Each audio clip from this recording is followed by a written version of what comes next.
got a big mouth. Came out there. I talk from my heart. I'm real. You know what I'm saying? Whatever comes. But my controversy probably. And it's not my fault. I'm trying to find my way in the world. You know, I'm trying to be somebody instead of just make money off everybody. You know what I'm saying? And so I go down paths that haven't been traveled before, and I usually mess up. But I learn, you know what I'm saying? I come back stronger. You know, I'm not talking ignorant, you know what I'm saying? So I obviously put thought into what I do. Your karma, everything that you do bad comes back to you. So anything that I'm doing that's bad, I'm going to have to suffer for it. But in my heart, I think what I'm doing is right. You know what I mean? And I think heaven is just, when you sleep with a good conscience. You don't have nightmares. And hell is...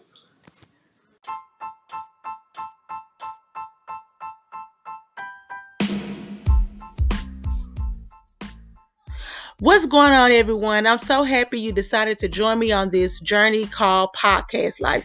We will be discussing topics like celebrity gossip, life lesson, politics, and etc. This is a judge-free zone. Think of me as that homegirl that is so down to earth that you feel like you've been knowing for years. Remember, over here at the Boomerang Effect, the motto is never judge a book by its cover before opening it up and reading it. And remember, it's okay to agree to disagree. Just stand on what you're saying.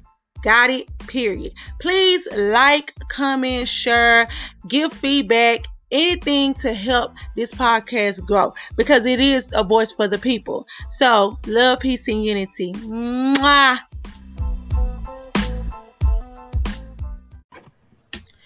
What's going on, everyone? It is your girl, Queen Quee. And let's jump right on into it. This is Hot Topics. Basketball coaches is charged for murder after forcing teen to practice in heat, and she died. Let's get on into the story and talk about it. Athlete who died after participating in outdoor conditioning drills says it's unfortunate two coaches now face murder charges. The coaches do. Channel 2's Tom Jones live in downtown Atlanta. And Tom, the father, also says somebody must be held accountable. Yeah, Justin, Amani Bell's father, Eric Bell, is also a coach, and he has told me in the past he would never put his students out in the searing heat like his daughter was.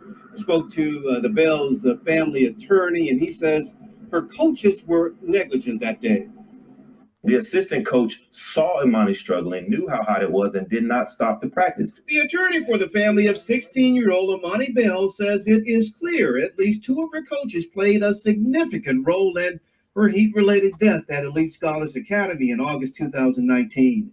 Bell died after she was instructed to participate in outdoor basketball conditioning drills during one of the hottest days of the summer. You have the fact that they didn't have any kind of measures to stop her from having the heat stroke, to help her recover if she had it. No ice baths, no tubs. A grand jury indicted LaRosa Walker Ascuri and Dwight Palmer on charges of second-degree murder, second-degree child cruelty, and involuntary manslaughter. Miller says the family is still grieving the loss of Imani, but news of the charges is providing some comfort. So we're happy that the two people who were charged were charged. The father of a teenager.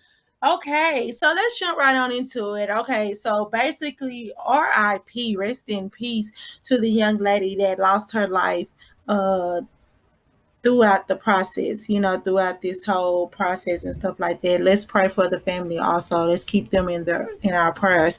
The reason why I wanted to talk about this is because this was something that was on the news, and different people had different opinions about it, because some people felt like, should the coaches be charged for an incident or a kid passing out, whether it's passing out or if they end up losing their life, while doing sports and stuff like that. Me personally, I'm gonna be honest with you, I stay in Texas.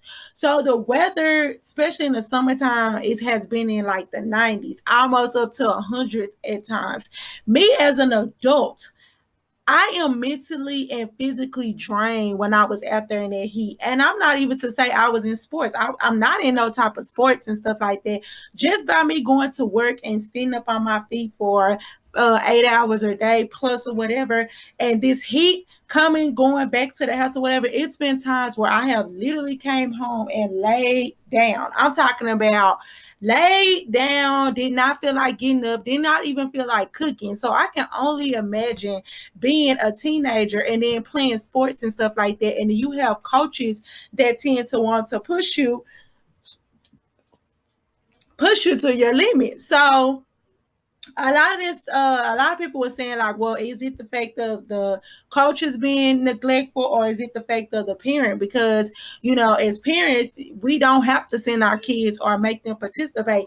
And don't get me wrong, but I do feel like that as a parent, that's the last thing you want, for someone to sit up here and turn around on you and be like, well, you sent your child to practice. If you feel like it was too hot, then you should never sent them to practice. Me personally, I have a son, and even with the football, he loved to do football, but he's a sweater. And don't get me wrong, I was like, no, because I can't even stand to even sit on the sidelines without sweating and, and being like definitely out of breath. So I definitely do not want you to be out there, ripping and running and stuff like that. And as kids, how kids is, especially when they love the sport, they're going to push yourself. You as a parent can be like, no, I don't want you to do this, or I don't want you to get hurt. Your kids is going to push yourself and be like, no, I'm okay. So you will never know. I do feel like that it is the coach's responsibilities, because some of these coaches, they're so caught up into winning or getting to the championship or making sure. Then somebody should have definitely noticed when this girl was kind of losing it a little bit, or she wasn't all the way aware of her surroundings, or she was kind of looking a little loopy and stuff like that. That's the thing about when you are a coach and you do sports and stuff like that.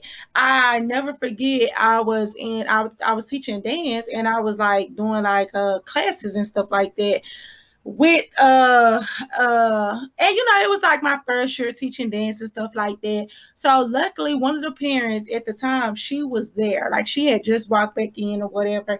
And as she was walking in, she immediately told her daughter to go get her asthma pump, because the girl did have asthma, which she kind of made me aware, but I never did think nothing about it. Like, she was like, go get your asthma pump right now. So her daughter immediately went to go get her asthma pump, and she went ahead and did that or whatever. And she turned around and she was just like, she was telling me like, wow, like, yeah, she I can tell it in her eyes she was about to have an asthma attack. And as a coach, I was just remember standing right there like, oh my God, like, are you serious? Like, I would have never known.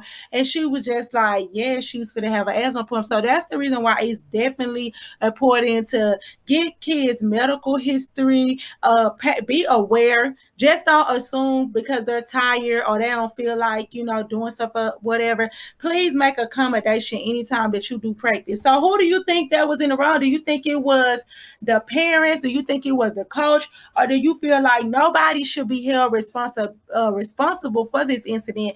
It's just the way it is. So yeah, rest in peace definitely to that young lady. I hate to see that. And I know as a parent, just imagine sending your child to practice and then they don't come back. And yeah, that is definitely heartbreaking and stuff like that.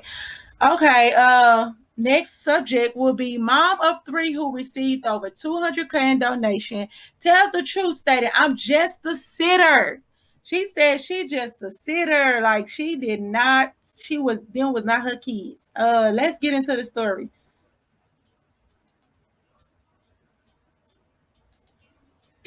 She told us she was the mother of 3 girls who were also featured in the story, and her story generated a lot of interest and donations to her GoFundMe account. Well, Kelly has since clarified to CNN she is not the mother of the 3 girls. CNN has, however, verified she takes care of the girls in her home for significant periods of time.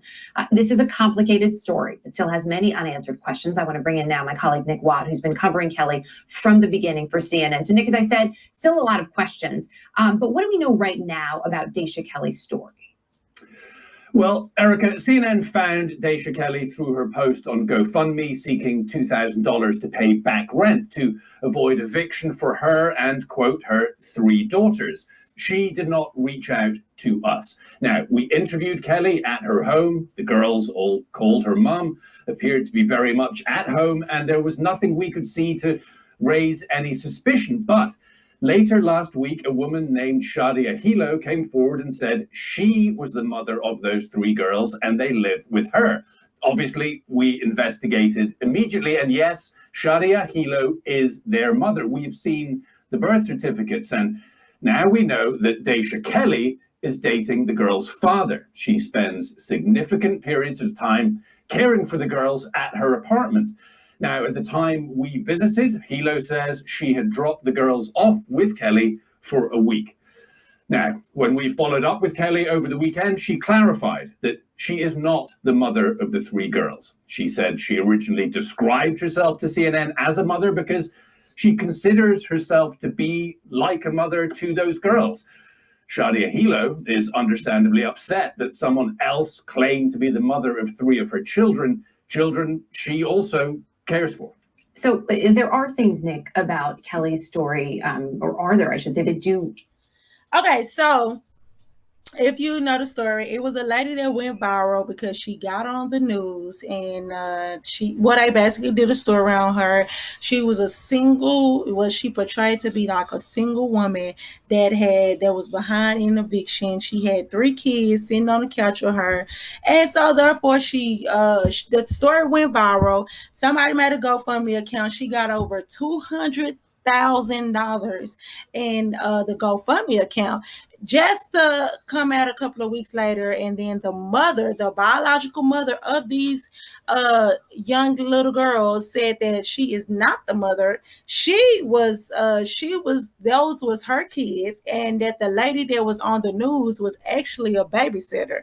So to find out, so I guess it sounds like to me some stuff that hit the fan. And it's a scam, in the words of this young lady. I know it smells like a scam. I personally hate the fact that this lady is being a black woman. I hate the fact she was a black woman sitting up there with some mixed kids, because the kids was mixed with white and black. The mama white, the daddy black. That ain't got nothing to do with the story, but I'm just saying, I really do hate the fact that this lady got on here and basically portrayed she was up for eviction, but that did not have to. The story that she portrayed was not, in fact, the total truth. Do I feel sorry for the people that basically donated money to the GoFundMe account? No. You know what? And I think I talked about this a long time ago in my one of my podcasts, is that people need to stop donating to GoFundMes. If you personally do not know these people and you don't know nothing about it, these people are doing anything for clout. These people are doing anything for attention. So it just bothers me. It just makes my mind spin around when people sit over here and they get this money, they raise all these money for a person, and then next thing you know, the truth come out like a couple of weeks, so they get exposed for basically being a fraud. And then people looking crazy because some of that money for GoFundMe account, I'm not for sure, but I think that you can't even get back once you donate it. Especially if they go ahead and cash it out, it is what it is. And I just hate the fact that people are so quick to hurry up and get a GoFundMe account and raise so much money for these particular things, instead of giving certain people the resources and the stuff that they need. And don't get me wrong, everybody that does a GoFundMe account is not a scammer, but I just feel like that as people, before you start donating money and stuff like that, make sure you know the reason why you're donating it. And then also, I was told, my grandpa used to say it a long time ago, when you donate money or you giving people money, please do not be looking for something in return, because what was your point of donating? That's that karma hitting you back in the behind. So if you was doing it just to show off and be like, yeah, I donated to that lady, blah, blah, this, but then next thing you know, you find out she was a fraud and you want your money back quick, fast, and hairy, then at the end of the day, where was your attentions at? If I know that I gave, that's why I'm very particular when I give money. First of all, I don't give money if I'm gonna need it, or if I don't have it to give. You have to literally take everything as a loss when you give it out. I don't care if it's a loan or whatever, but I don't do that. And then second of all, once I give it to you, it's up to you. If you sit up here and say, oh, I need this for rent, and then next thing you know, you go buy a pair of shoes or go out to eat with it, that is totally up on you, because I know my intentions when I gave it to you. So at the end of the day, it's gonna come back to me. My blessing's gonna come. But if I'm sitting up here hounding you down and trying to figure out what you did with the money, I want the money back. Oh, you bought you a pair of new socks, but you ain't gave me that money back. I ain't see you with this, and that. Then therefore, it is what it is. So do you think the lady was in the wrong? Do you feel like that she should give that money back? Or do you feel like at the end of the day, we should charge it to the game? Let me know your thoughts on that. Okay, so Robin comes out as bisexual in the new Batman comic. So Robin from the Batman, I don't know if the people out there that know Batman, the comic series or whatever, remember he had a sidekick. Everybody always have a sidekick, and Batman's sidekick was Robin. So basically they're saying that they're going to bring him back out. They're going to do like another little comic series or whatever, and he's going to have like a solo act, and he's going to be coming out to be bisexual. He's going to be a bisexual character. This has brought a lot of attention to the media because once again, people feel like that they are basically pushing off a lot of stuff on young kids, which is not asked for. So what are you guys' opinion on it? My opinion is the simple fact is I do feel like that my statement is who cares? Who cares? And the reason why I separate and say who cares is be like, who cares that Robin is gay? My whole thing is, what was the point of them even putting it in the show? You have kids that probably is going to be 4 or 5 or 6 or whatever years old and stuff like that, and I'm pretty sure they're not watching the TV shows and these cartoons for sexual things. They're watching it to see them bust down buildings and some attack the bad guys. Why are y'all presenting this to young kids as, okay, well, we want him to come out as bisexual and stuff like that? Why is that so important? Who cares? I'm pretty sure a 5 or 6-year-old is not thinking about, is this character gay or not? And I do feel like that is something very wrong for them to portray at a young age, because I don't care what people say, young kids are very impressed. Like you can put off a lot of stuff on younger kids. If you ever even think about people that are out openly gay or whatever, I notice a lot of them always say they knew when they was like 8 years old. 5 and 8 years old. And so therefore, don't get me wrong, when they do TV shows and stuff like that, and they put these in the cartoons and stuff like that, to me personally, I sit back and they kind of be like, wow, like what is the rush? How did we come from? Y'all didn't even want people to kiss. I remember I Love Lucy and her husband, they was married, living in the same house.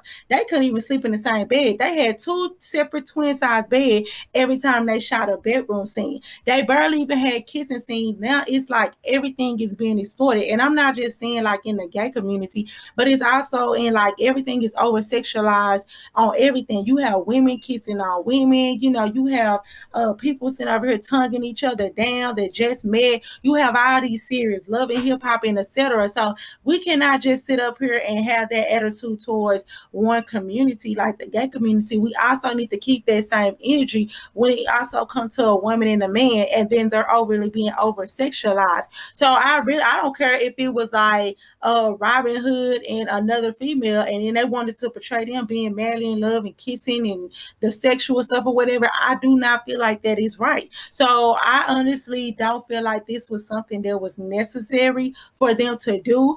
I don't know if they're just trying to basically let it be known like, hey, like this is something that's in the world or whatever. So we're preparing your kids, but I feel like that's something that they should not prepare our kids. And these are the same people that come out and they put out stuff like this, and then they turn around and tell you as the parent that, oh, well, a TV show shouldn't be raising your kid. And I just be thinking to myself like, wow, like you're saying that, but then also it take our kids to sit up here and watch this show for it to keep going and being successful. Our kids are the people that is putting money in you guys' pocket because they want the action figures. They want you guys, they want the theme songs, they want the costumes and stuff like that. So it kills me when they turn around and flip it and be like, well, we're not supposed to be raising your kids, but then also you're marketing to our kids. So yeah, what's you guys' opinion on that? Let me know what you think about that. Next subject will be Beyonce. Beyonce talks about breaking the stereotypes of Black superstars, setting boundaries between her personal life and stage persona, and writing Bootylicious after being criticized for her weight gain. And the reason why Beyonce came out and she did an interview for a magazine, and she was just saying like how at the end of the day, she have learned in her career that, you know, keep it business. Business is business and personal is personal. She try to separate the two.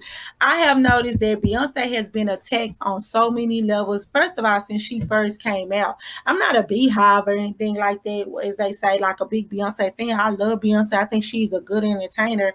But I do understand the reason why now it kills people, because what the saying say, silence is a killer.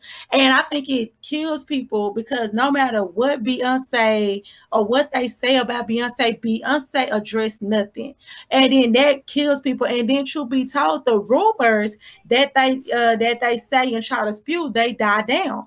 And that's how society is. Yeah, she can come out and do interviews and fight and stuff like that. But if you notice, the people that sometimes consistently try to defend these rumors about different people, or I mean, not different people, but about themselves, they end up regretting it in the long run because people still tends to twist their words and make them out to be the bad person. And it's just like it keeps on going and going and keeps spreading and spreading. Because then you have other people consistently giving their input. So she gives them nothing.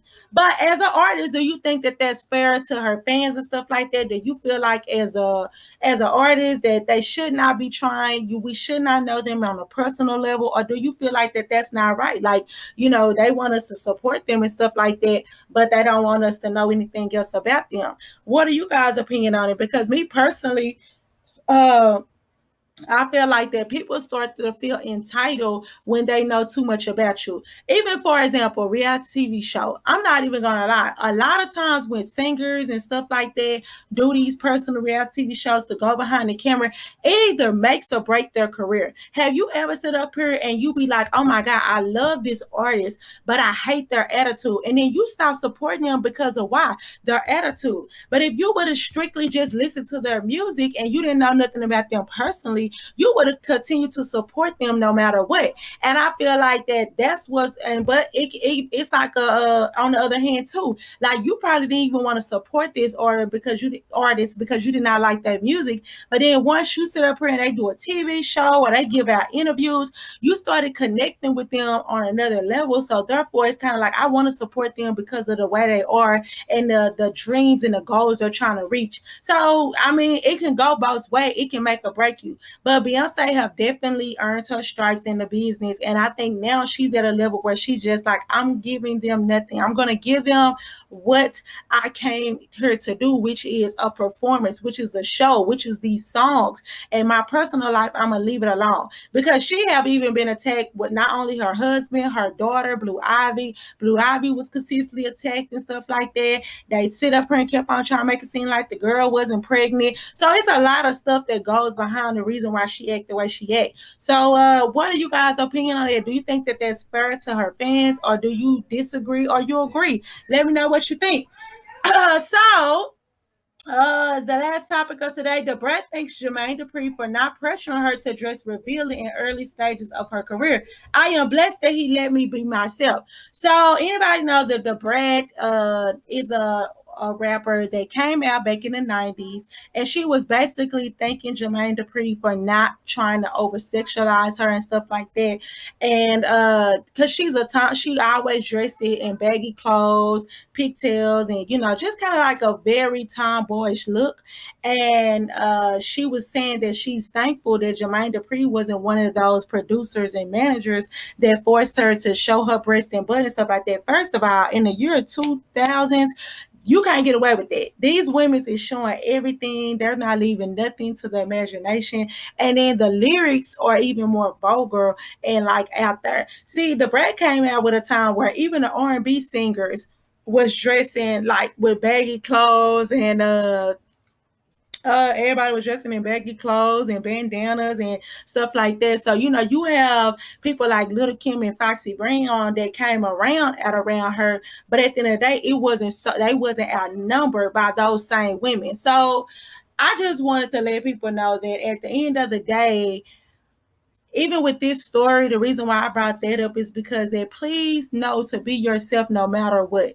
I mean, you know what I'm saying? Like, truth be told, in this industry and stuff like that, or whatever you have a passion for, or whatever, you're going to have some people that love you for what you do, and you're going to have some people that hate you for what you do. This lady had told me a long time ago when I didn't understand why I was getting so much hate from these particular people. She said, sweetie, let me let you know something. People will hate you because of your smile. They can have more than you and everything else, but they would just hate you because of your smile and the way people love you. And I always took that with me. So it's kind of like, don't always stay true to yourself.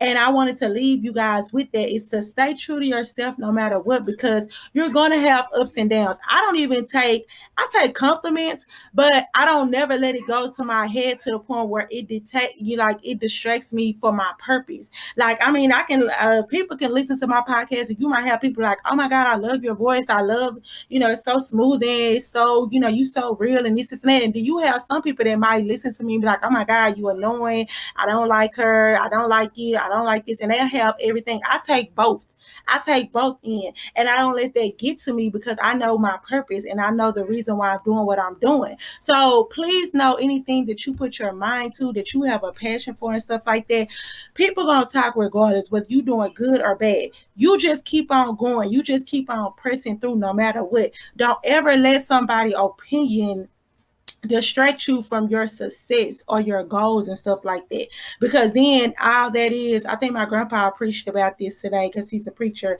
He said, I think it was something like creativity turns into depression when it's not used. And I do believe that is true, because you're so busy worried about what this person gonna say or how these people feel or whatever. You don't know what people might say or think of you once you put yourself out there and go for what you know. You can actually inspire a lot of people and might encourage a lot of people. So I just wanted to tie that into their story, because I always try to end on a good note. And Da Brat was definitely one of them people that kind of let it be known, like, hey, even though I came into this industry and I was this and that, I'm glad that I kept going, and I did get turned down by a lot of people, but somebody believed in me enough to keep going with me and my image no matter what. And I have reached a lot of success, because Da Brat did reach a lot of success when she was out there. So, okay, so that's all. I'm going to end this podcast with that, on that note. So please like, share, comment. Thank you guys for tuning in. Appreciate it so much. Mwah!